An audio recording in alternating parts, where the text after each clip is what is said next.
नमस्कार, स्वागत है आपका एबीपी न्यूज में। आपके साथ मैं अखिलेश आनंद हूं।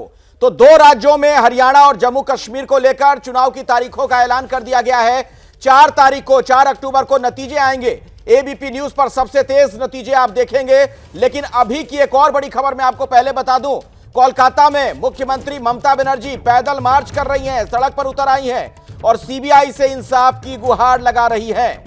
कोलकाता में जो एक लेडी डॉक्टर की निर्ममता के साथ हत्या कर दी गई, रेप की घटना हुई, उसी के खिलाफ ममता बनर्जी अपने समर्थकों के साथ सड़क पर। हालांकि थोड़ी सी ये तस्वीर चौंकाती भी है कि जिनके राज में यह घटना घटी, उस सूबे की मुखिया खुद इंसाफ के लिए इस तरीके से सड़क पर हैं।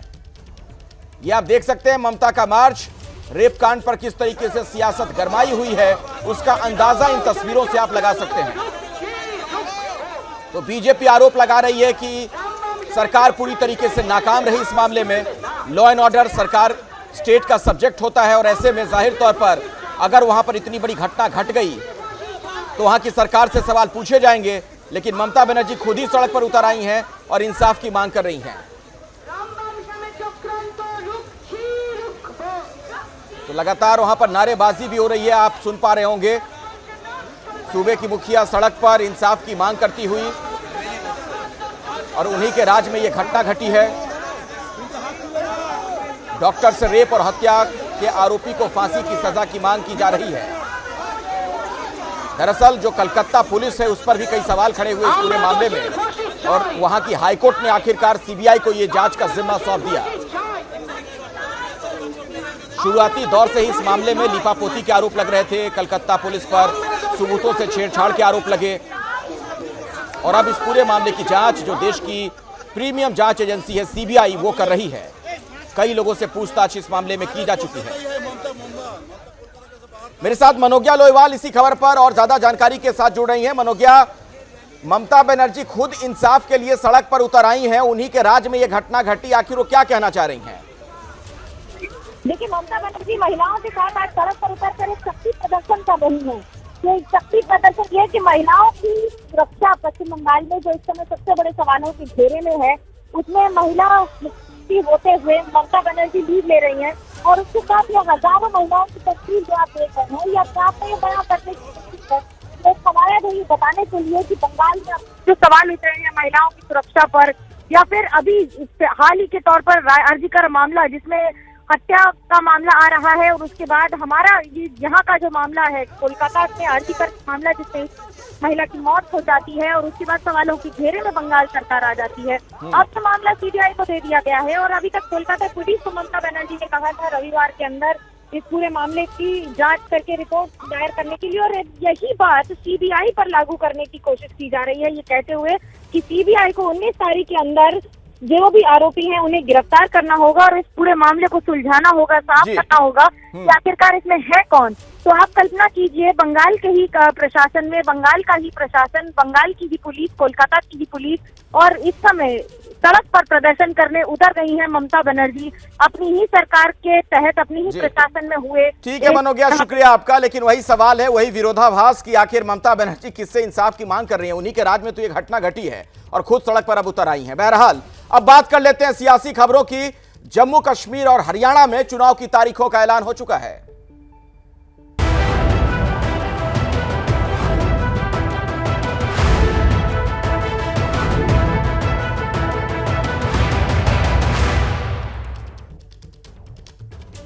चार अक्टूबर वो तारीख जिस ओर अब सबकी निगाहें हैं कि हरियाणा और जम्मू कश्मीर में क्या होगा, क्योंकि इसी दिन दोनों राज्यों के नतीजे आने वाले हैं।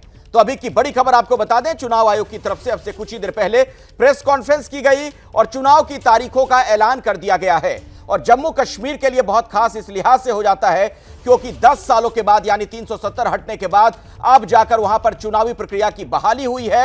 एक तरीके से ये लोकतंत्र की जमहूरियत की वापसी वहां पर हो रही है लंबे वक्त के बाद। तो एक बहुत ही सकारात्मक खबर के तौर पर इसे देखा जा रहा है। आपको पता है कि सुप्रीम कोर्ट ने भी सितंबर तक वहां पर चुनाव करा लेने के आदेश दिए थे, ऐसे में यह जरूरी हो गया था। तो अब से थोड़ी देर पहले चुनाव आयोग की तरफ से यह ऐलान कर दिया गया है कि इन राज्यों में कहां पर कब चुनाव होंगे, पूरी विस्तार से जानकारी दी गई। और प्रमुख बात यह कि 4 अक्टूबर को दोनों राज्यों के नतीजे आने वाले हैं। मेरे साथ यशवंत देशमुख, डायरेक्टर सी वोटर के, अभी मौजूद हैं। अनिल आर्या साहब भी हमारे साथ हैं, सीनियर जर्नलिस्ट हैं। आरती टिक्कू के पास भी आपको लिए चलेंगे कुछ देर के बाद, लेकिन सबसे पहले यशवंत जी आप ही के पास आऊंगा। और जम्मू कश्मीर के लिहाज से आज की तारीख बड़ी इंपॉर्टेंट हो जाती है, वहां पर लंबे वक्त के बाद चुनाव होने जा रहा है।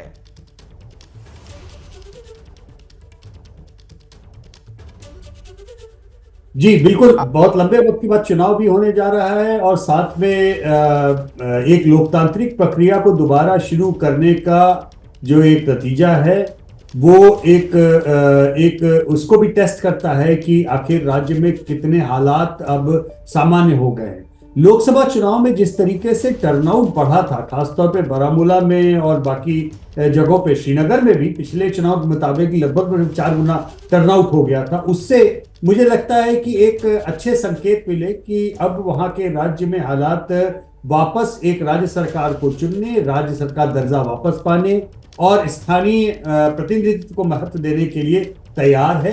370 के हटने के बाद ये बहुत बड़ा कदम है और मुझे लगता है कि जो डिलिमिटेशन हुआ है, उस डिलिमिटेशन के कारण भी वहां की सियासत का जो एक तरफापन था वो थोड़ा सा अलग होगा। एक तरफापन से मेरा अर्थ ये है कि कम आबादी के बाद में भी जो वैली में ज्यादा सीटें थी और ज्यादा आबादी के बाद में भी जो जम्मू के हिस्से में कम सीटें थी, उसका एक बैलेंस वापस रिटेन किया गया है डिलिमिटेशन के बाद में, उसका भी एक असर हमको देखने को मिलेगा। जी, बहुत ही इंपॉर्टेंट बात आप कह रहे हैं यशवंत। और जो इस बार चुनाव हो रहा है 90 विधानसभा पर इस बार चुनाव वहां पर होंगे। इसके पहले 87 विधानसभाओं में वहां पर चुनाव होता रहा, वो सीटें भी उस लिहाज से बढ़ गई हैं। अनिल आर्या जी भी मेरे साथ हैं। आपसे मैं हरियाणा की राजनीति पर जरा बात करना चाहूंगा। इस बार का हरियाणा का चुनाव कितना इंपॉर्टेंट, कितना दिलचस्प आपके लिहाज से? देखिए, हरियाणा का चुनाव इस बार रोचक इस दृष्टि से हुआ कि भाजपा को 10 साल सत्ता में रहते हुए हो गया है और इन 10 साल में भाजपा के जो कार्यकर्ता है वो भी जुस्त है और जो एंटी इनकम्बेंसी फैक्टर है वो भाजपा को उसका नुकसान भुगतना पड़ेगा। जो लोकसभा चुनाव हुए थे, उस लोकसभा चुनाव में भाजपा ने जीती, 5 कांग्रेस से जीती। ये जो कांग्रेस का जो उत्साह है, भले ही 10 साल से संगठन के चुनाव नहीं हुए, पर जो कांग्रेस के वर्कर्स में उत्साह है वो इस बात का प्रमाण है कि इस बार कांग्रेस एक अच्छी चुनौती भाजपा को दे रही है। लेकिन मुझे ऐसा लगता है कि अपर हैंड कांग्रेस का है। एक फैक्टर और आप देखिए कि पिछली बार जब विधानसभा चुनाव थे तो कांग्रेस के टिकट मांगने वाले लोग की संख्या में नहीं थे, तो इस बार बहुत बड़ी 2500 से अधिक लोगों ने अप्लाई किया है टिकट के लिए।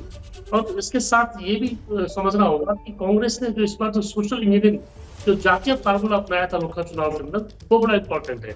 अभी तक भाजपा की जो राजनीति रही है वो नॉन जाट की राजनीति रही है। अब कभी खाकर देख लीजिए, भाजपा के पिछले 2 चुनाव में भी अहिरवाल क्षेत्र है वो और जो हाईवे क्षेत्र है, ये 2 क्षेत्र ऐसे थे तो नॉन जाट बेल्ट है। उन नॉन जाट बेल्ट में भाजपा की परफॉर्मेंस बहुत अच्छी थी और खासकर चूंकि 9 साल तक 9.5 साल तक मनोहर खट्टर इस प्रदेश के मुखिया रहे और मनोहर खट्टर पंजाबी वर्ग से आते हैं, तो ऐसा माना जाता था कि भाजपा ने पंजाबियों को अपनी तरफ रिझाया है। जो शहरी क्षेत्र है वहाँ पंजाबी मैं सर आता हूं आपके पास, दोबारा लौटूंगा इस पर और विस्तार में हम बातचीत करेंगे। जो आप समझाने की कोशिश कर रहे हैं तमाम समीकरण, उस पर मैं आऊंगा, लेकिन उससे पहले अंकित आपके पास भी आना चाहूंगा और अजय बाचलू को भी आप देख सकते हैं, हमारे सहयोगी जम्मू से जुड़े हुए हैं। लेकिन अंकित, प्रेस कॉन्फ्रेंस जब हुई चुनाव आयोग की, आप भी वहां पर मौजूद थे, 4 तारीख को नतीजे आएंगे, क्या अहम बातें और निकलकर सामने आ रही हैं? देखिए अखिलेश, सबसे महत्वपूर्ण ये है कि यहाँ पर जो चुनाव आयोग ने ये साफ कर दिया है कि जो सुबह से कयास लग रहे थे ना कि कई जगहों पर, हालांकि एबीपी न्यूज लगातार अपने दर्शकों को बता रहा था कि जम्मू कश्मीर और हरियाणा की चुनावों की तारीखों का ऐलान होगा, लेकिन कई जगहों पर चर्चा चल रही थी कि क्या महाराष्ट्र, क्या झारखंड, तो उसको लेकर के चुनाव आयोग ने तस्वीर साफ कर दी है कि जी नहीं, जम्मू कश्मीर और हरियाणा। और दूसरी महत्वपूर्ण चीज ये है कि चुनाव लंबा नहीं होगा, क्योंकि जब लोकसभा चुनाव हुए थे और 7 चरणों में चुनाव हुआ तो यहां पर यही सवाल उठा था कि इतना लंबा चुनाव क्यों हो रहा है। तो चुनाव आयोग की तरफ से इस बार साफ तौर पर उसी का जिक्र करते हुए कि इस बार हम चुनाव लंबा नहीं कर रहे हैं और जमहूरियत बहाल करने के लिए, लोकतंत्र के लिए जो चुनाव जरूरी है और लोगों की वहां पर यही मांग थी, उसी का ध्यान में रखते हुए अब चुनाव करवाए जा रहे हैं। हालांकि इससे पहले भी जो है कोशिश कई बार की गई थी, लेकिन हालात ऐसे नहीं थे और अनुच्छेद 370 के खात्मे के बाद में 2022 में डिलिमिटेशन हुआ, तब से चर्चा शुरू हो गई थी कि आखिर कब होंगे चुनाव। सुप्रीम कोर्ट का भी पिछले साल अभी दिसंबर 2023 में आदेश आया था कि 30 सितंबर तक चुनाव होने हैं। तो उसके बाद में पिछले 1 महीने के दौरान चुनाव आयोग ने कवायद तेज की और आज नतीजा सामने है कि जम्मू कश्मीर में 3 चरणों में होगा चुनाव और 4 अक्टूबर को आएगा नतीजा। जी ठीक है अंकित, आपके पास मैं आता हूं दोबारा, लेकिन चुनाव की तारीखों के ऐलान के साथ ही जरा आप देखिए हलचल कैसे तेज हो गई है। बीजेपी ने इलेक्शन को लेकर तैयारी शुरू कर दी। जेपी नड्डा के घर पर एनडीए नेताओं का पहुंचना शुरू भी हो गया है। जेपी नड्डा के घर पर होगी एनडीए नेताओं की बैठक और इसके लिए नेता वहां पहुंचने शुरू हो गए हैं। तो बीजेपी बिल्कुल कमर कस के तैयार। आप देख रहे हैं किस तरीके की हलचल तेज हो गई है। वैसे बीजेपी के लिए तो यह भी कहा जाता है कि हमेशा चुनाव के मोड में रहती है पार्टी। अनिल आर्या जी के पास एक बार फिर से मैं आपको लिए चलता हूं। अनिल जी, बीजेपी के लिहाज से अगर मैं आपसे पूछूं कितनी बड़ी चुनौती इस बार चुनाव में आप देखते हैं, कौन से बड़े ऐसे फैक्टर आपको नजर आ रहे हैं जिससे बीजेपी को नुकसान भी हो सकता है? देखिए, भाजपा के साथ सबसे बड़ा नुकसान जो होगा वो 10 साल की सत्ता के बाद जो एंटी इनकम्बेंसी फैक्टर है वो एक नुकसान होगा। और इस 10 साल की सत्ता के अंदर जो भाजपा का कार्यकर्ता था वो किन्हीं कारणों से भाजपा से रुष्ट हुआ है, नेतृत्व से रुष्ट हुआ है। उसको ऐसा लगता है 10 साल के अंदर उसकी पूछ नहीं हुई, भाजपा के साथ रहे। जाट समुदाय है वो के खिलाफ है, लोकसभा में भी देखा था हमने और अब भी नजर आ रहा है। तो मुझे लगता है कि भाजपा को बड़ी चुनौती झेलनी पड़ेगी। मैं कांग्रेस की जो बात कह रहा था आपको, कांग्रेस ने इस बार जातीय समीकरणों को बड़ी अच्छे ढंग से लोकसभा में साधने की कोशिश की। जो पंजाबी समुदाय है 1992 में अगर देखते हैं तो उसके बाद भी भजनलाल जब सरकार थी पंजाबियों के 7 लोग मंत्री हुआ करते थे। बीच के दिनों में पंजाबी छिटक कर भाजपा के साथ आ गया। लेकिन लोकसभा चुनाव में पहली बार ऐसा हुआ कि कांग्रेस ने 4 जाट नेताओं को टिकट जो पिछली बार दी, इस बार नहीं दी। 2 जाट नेताओं को टिकट दी और 2 पंजाबी उतारे, गुड़गांव से राज बब्बर और करनाल से गांधी को। हाँ। तो ये जो फैक्टर था कि हम जो पंजाबी वोट बैंक की बात लेके आए, ये तमाम चीजें ऐसी हैं जो भाजपा को चुनौती बनेगी। एक बात और आप देखिएगा कि जो मनोहर खट्टर जी को 6 महीने जब चुनाव को रहेंगे, लोकसभा चुनाव से तुरंत पहले हटाया गया। अनिल जी, मैं आपको बीच में रोक रहा हूं, आपके ऑडियो में भी थोड़ी सी दिक्कत है। मैं चाहूंगा कि उसको ठीक कर लिया जाए ताकि आपकी बात बिल्कुल साफ तौर पर हम सुन पाए। लेकिन आप देख सकते हैं, अब जैनेंद्र भी मेरे साथ जुड़ गए हैं, कांग्रेस से जुड़ी खबरें आप तक को पहुंचाते हैं। जैनेंद्र, मुझे लग रहा है हरियाणा कांग्रेस के कुछ नेता हैं क्या आपके साथ वहां पर? बिल्कुल अखिलेश, मेरे साथ डॉक्टर विनीत पूनिया है, राष्ट्रीय सचिव है कांग्रेस पार्टी के, मीडिया विभाग के सचिव हैं। विनीत जी, चुनावों का ऐलान हो गया है, कितनी तैयार है कांग्रेस हरियाणा में, और सबसे बड़ी जो चुनौती गुटबाजी की है उससे कैसे निजात मिलेगी पार्टी को? नमस्कार। कांग्रेस तो चुनाव के लिए बिल्कुल तैयार है ही, हरियाणा की जनता उससे ज़्यादा तैयार है। हरियाणा की जनता इतनी तैयार है जिसका रेफरेंस चीफ इलेक्शन कमिश्नर ने भी आज अपने प्रेस कॉन्फ्रेंस में दिया कि हरियाणा के लोग और जे.एंड.के के लोग चुनाव के लिए बेकरार हैं। ये बिल्कुल दर्शाता है कि हरियाणा की आवाज़ इलेक्शन कमीशन तक पहुंच गई है और हरियाणा जो है चुनाव के लिए तैयार है। और मैं सच कहूं तो भाजपा को बाहर का रास्ता दिखाने के लिए तैयार है। हरियाणा में कांग्रेस की सरकार बनने जा रही है और भारतीय जनता पार्टी 90 सीट में से सिंगल डिजिट पे रहने वाली है। हालात ये है और जो चुनाव आएंगे उसके रिजल्ट आएंगे। मैं आपको बोल के जा रहा हूँ, हरियाणा में कांग्रेस कम से कम 70, हो सकता है 80 भी सीटें। सबसे बड़ा फैक्टर क्या, ये तो बहुत ओवर कॉन्फिडेंट नजर आ रहे हैं आप, सबसे बड़ा फैक्टर क्या है कांग्रेस के पक्ष में? कांग्रेस के पक्ष में फैक्टर ये है कि 10 साल में भारतीय जनता पार्टी ने हरियाणा की जनता को निराश किया है। पिछले 10 साल में जो मौका मिला था भारतीय जनता पार्टी को, डबल इंजन सरकार का नाम लेकर ये जो आए थे, और डबल इंजन सरकार के नाम पर हरियाणा को सिर्फ धोखा मिला। जो सेंट्रल प्रोजेक्ट्स थे जो पिछले 2004 से 14 के बीच में शुरू हुए थे, वो जो चल रहे थे वो रुक गए। जो शुरू नहीं हो पाए थे तो शुरू ही नहीं हुए आज तक। ज्ञानेंद्र, बिल्कुल छोटे में उनसे बस पूछ लीजिए, इतना ही समय हमारे पास। आपने पहले ही जो पूछा था उसका जवाब उन्होंने नहीं दिया। ये जो इतनी गुटबाजी वहां पर है उसके बीच कांग्रेस को इतना आत्मविश्वास कहां से मिल रहा है? बिल्कुल डॉक्टर साहब, वही सवाल है, गुटबाजी का इलाज। और जब विधानसभा का चुनाव आया तो 40 पे आके रुक गई गाड़ी और बहुत बड़ी लगभग 12% का वोट फॉल हुआ था उनका। और अब जो मेरी समझ है या जो मेरा राजनीतिक अनुभव है एक लंबा, भारतीय जनता पार्टी के पक्ष में लोग हैं ही नहीं। दूसरी बात ये कि जो उन्होंने अपने पक्षधर बनाने की कोशिश की हरियाणा के वोटर को, वो उसके 2 ही कारण हैं।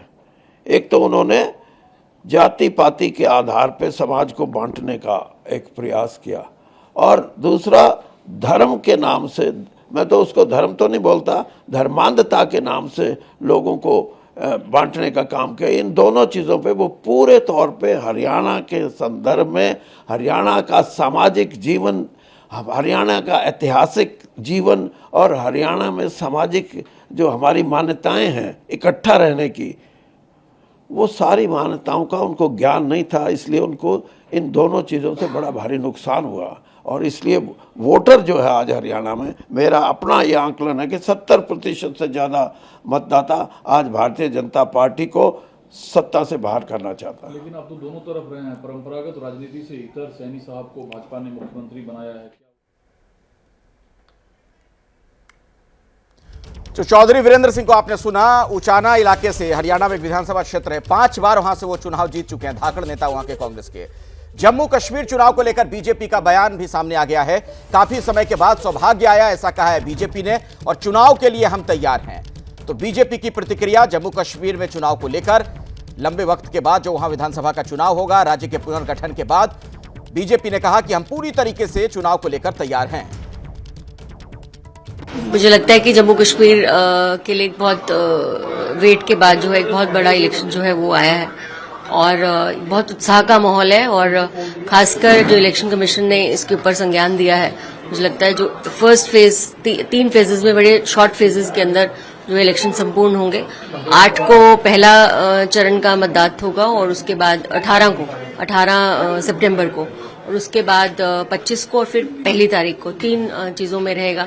तो एक बहुत बड़ा उत्साह का माहौल है जम्मू कश्मीर के अंदर। भारतीय जनता पार्टी अपने पूरे उसके साथ, अपने संगठन के साथ और अपने पूरी चीजों के साथ जो है इलेक्शन के मोड में जो है वो स्थापित रहेगी। तो बीजेपी का बयान, पूरी तरीके से चुनाव के लिए हम तैयार हैं। सीधे मैं आपको जम्मू लिए चलता हूं, अजय बाचलू हमारे साथ वहां से मौजूद हैं। अजय, नेता तो तैयार हैं ही चुनाव के लिए, जनता को भी वहां लंबे वक्त से इंतजार था इन चुनावों का।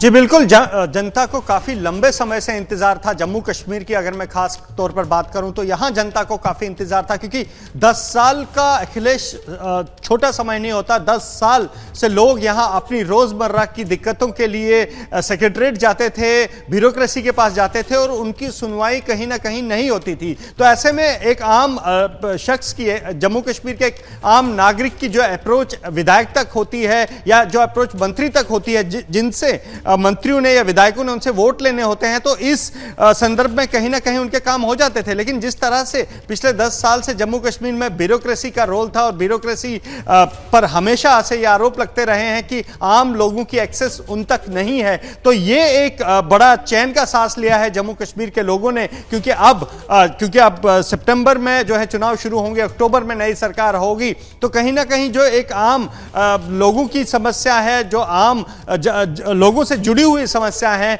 अब लोग यही उम्मीद कर रहे हैं कि उनका जो है हल होगा, और उनकी समस्याएं जो हैं वो एक इलेक्टेड गवर्नमेंट सुनेगी, और उनकी समस्याएं जो 10 साल से पेंडिंग पड़ी थी वो दूर होगी। जी बिल्कुल, चुनी हुई सरकारों का अपना एक अलग महत्व होता है। बिल्कुल, आम आदमी पार्टी का भी एक बड़ा बयान इस बीच आ गया है। आपको बता दें, एक बड़ी खबर है कि हरियाणा में अकेले लड़ेगी पार्टी, ये आतिशी की तरफ से बात कही गई। हरियाणा में सभी सीटों पर लड़ेगी आम आदमी पार्टी, गठबंधन पर फैसला केजरीवाल लेंगे, ये आतिशी का महत्वपूर्ण बयान।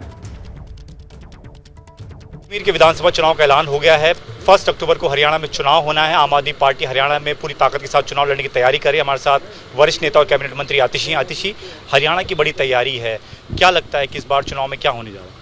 देखिए, इस बार आम आदमी पार्टी पूरे दमखम के साथ हरियाणा में चुनाव लड़ेगी। हरियाणा के लोग बदलाव चाहते हैं, हरियाणा के लोग भारतीय जनता पार्टी को हटाना चाहते हैं, और हरियाणा के लोगों का अरविंद केजरीवाल जी के साथ एक इमोशनल जुड़ाव है, क्योंकि अरविंद केजरीवाल हरियाणा के बेटे हैं, और आम आदमी पार्टी सारी सीटों पे चुनाव लड़ेगी और बहुत अच्छा शानदार परफॉर्मेंस करके दिखाएगी। लोकसभा चुनाव में गठबंधन में आपने चुनाव लड़ा, इंडिया अलायंस में चुनाव लड़ा, अब सवाल ये भी उठ रहे हैं कि क्या हरियाणा में भी कांग्रेस के साथ क्या कोई अलायंस में आप चुनाव लड़ेंगे या किसी और पार्टी के साथ? देखिए, जो भी अलायंस पे डिसीजन है वो अरविंद केजरीवाल जी के जेल के बाहर आने के बाद ही होगा। अब क्योंकि राष्ट्रीय पार्टी आम आदमी पार्टी, तो क्या जम्मू कश्मीर को भी लेकर आप संगठन तैयार कर रहे हैं, वहाँ पर भी चुनाव लड़ने की तैयारी होगी? देखिए, अभी जम्मू कश्मीर में चुनाव लड़ने की तैयारी तो नहीं है, लेकिन हम जम्मू कश्मीर में हो रहे चुनाव का स्वागत करते हैं, क्योंकि जम्मू कश्मीर में 10 साल के बाद चुनाव हो रहा है और लोकतांत्रिक प्रक्रिया कभी भी कहीं रुके तो मुझे लगता है ये हमारे संविधान के स्पिरिट के अनुसार नहीं। धन्यवाद बातचीत के लिए। तो आतिशी कैबिनेट मंत्री जो सीधे तौर पर ये कह रही थी कि हरियाणा में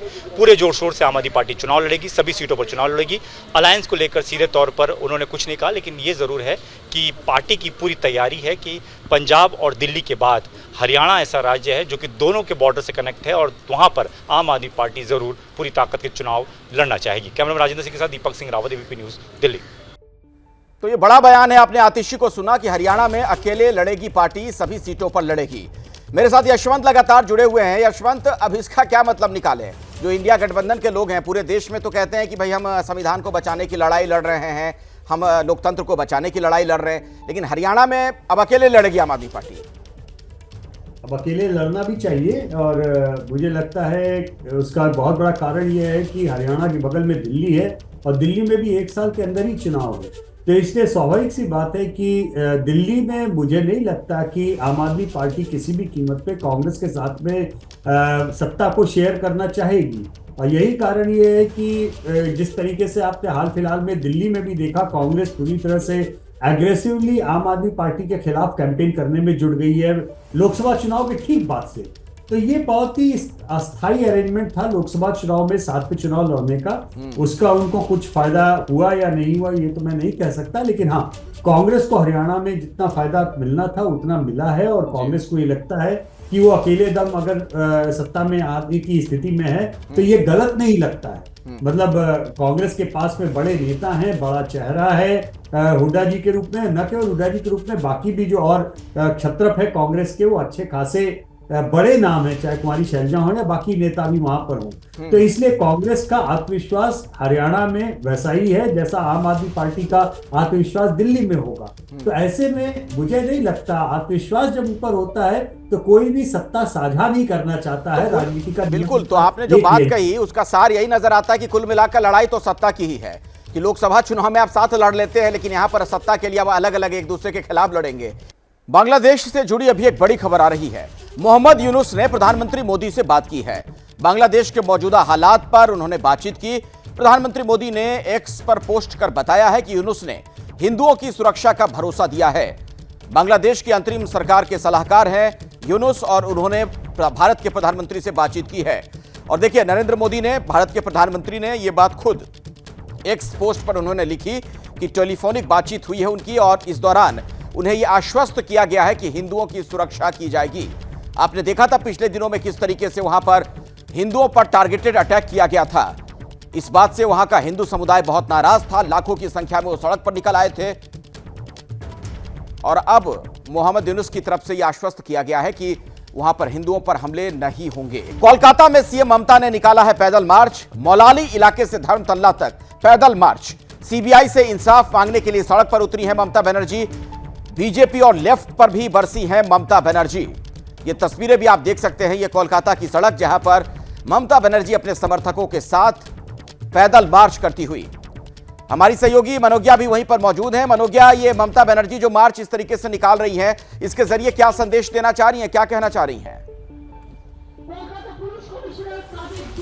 देखिए, ममता बनर्जी को अगर आप बात करूं मैं तो पिछले 20 वर्षों में स्ट्रीट पॉलिटिक्स, जनता पॉलिटिक्स या फिर सड़क पर आंदोलन में ममता बनर्जी ने अपने आप में महारत हासिल की। उनका स्टाइल ऑफ राजनीति है और आज ठीक इसी तरह से यहाँ जब सैकड़ों लोग इकट्ठा हुए हैं उसमें मंच पर आपको सिर्फ महिलाएं दिख जाएंगी।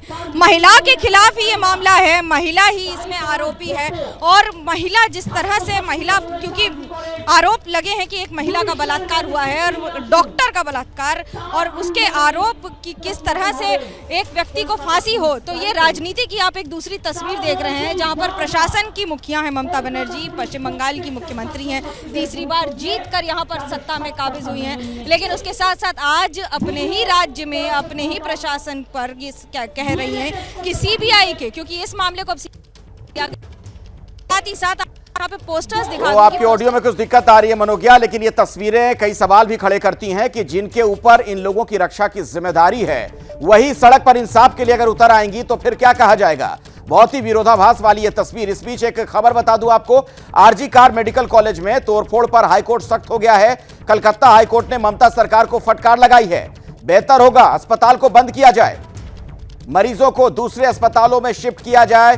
7,000 लोग क्या पैदल चलकर अस्पताल पहुंच गए? यह प्रशासन की 100% नाकामी है, यह कहना कलकत्ता हाईकोर्ट का। मेरे साथ रविकांत भी इस वक्त जुड़ चुके हैं। रविकांत, कलकत्ता हाईकोर्ट ने बहुत सख्त टिप्पणी की है। देखिए, निश्चित रूप से और एक तरीके से जनता की जो आवाज़ है वो कोर्ट के ओर से आई है, जिससे कि काफ़ी उसकी सराहना हो रही है कि कम से कम इस बात को उठाया गया, क्योंकि हर आदमी आश्चर्य कर रहा है, यहाँ पर डॉक्टर्स भी और तमाम और यहाँ लोग की कैसे 7,000 लोग इकट्ठा हो गए। इतनी बड़ी संख्या में पूर्व नियोजित अगर नहीं था तो कैसे सारे लोग एक साथ आए और एक साथ आते ही तुरंत ये घटनाएं हुई हैं। कुछ वीडियोस भी वायरल हो रहे हैं सोशल मीडिया में, जिसमें दिखाया जा रहा है कि ट्रक में सवार होकर के कुछ लोग आए थे और इस तरीके से जो पूर्व नियोजित भीड़ थी उसके कुछ साक्ष्य मिल रहे हैं। तो ये देखने की बात है कि आखिर इसके पीछे कौन लोग थे और इसमें इतना समय क्यों लग रहा है। आखिर पुलिस को ये जानकारी देने में और पता लगाने में क्यों इतना विलंब हो रहा है कि ये लोग कहां से आए थे। कोलकाता कांड से पूरा देश गुस्से में उबल रहा है। अभी एक बड़ी खबर मैं आपको बता दूं, दिल्ली के निर्माण भवन पर कई डॉक्टर जुटे हैं, प्रदर्शन के लिए निर्माण भवन पहुंचे हैं। दिल्ली के अलग अलग अस्पतालों के डॉक्टर इस प्रदर्शन में शामिल हुए हैं। मेरी सहयोगी रिया वहीं पर मौजूद है। रिया, क्या कह रहे हैं ये डॉक्टर, जरा उनसे बात भी करिए।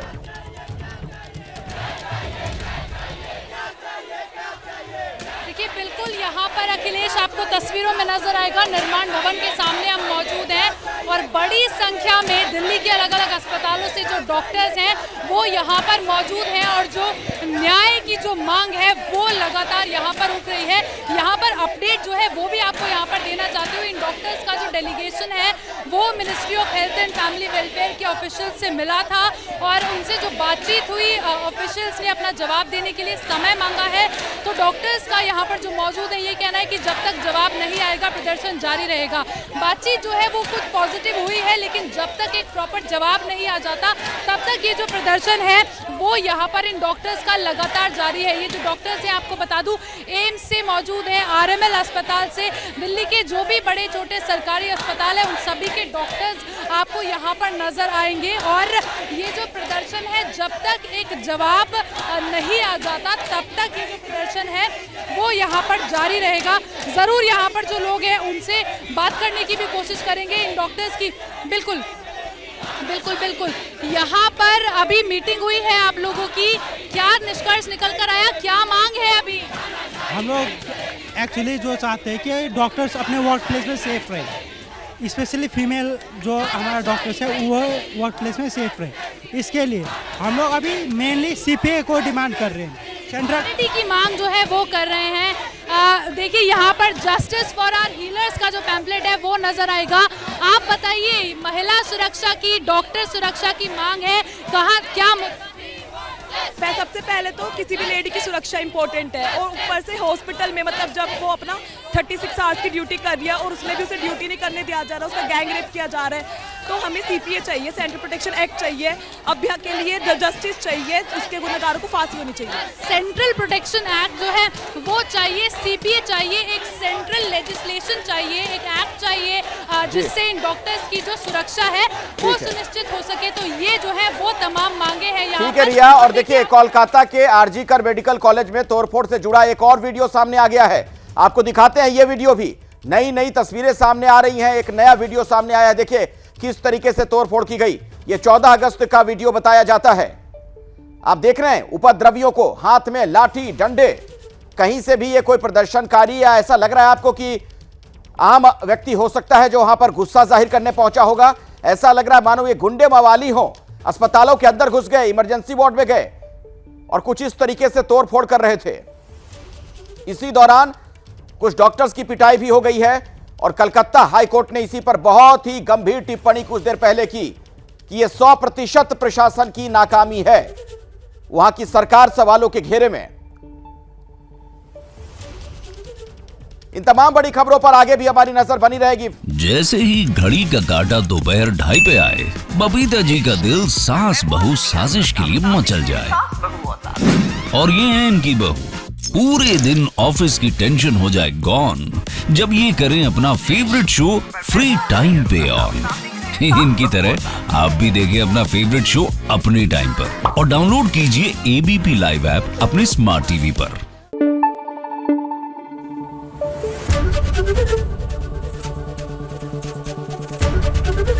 एबीपी न्यूज आपको रखे आगे।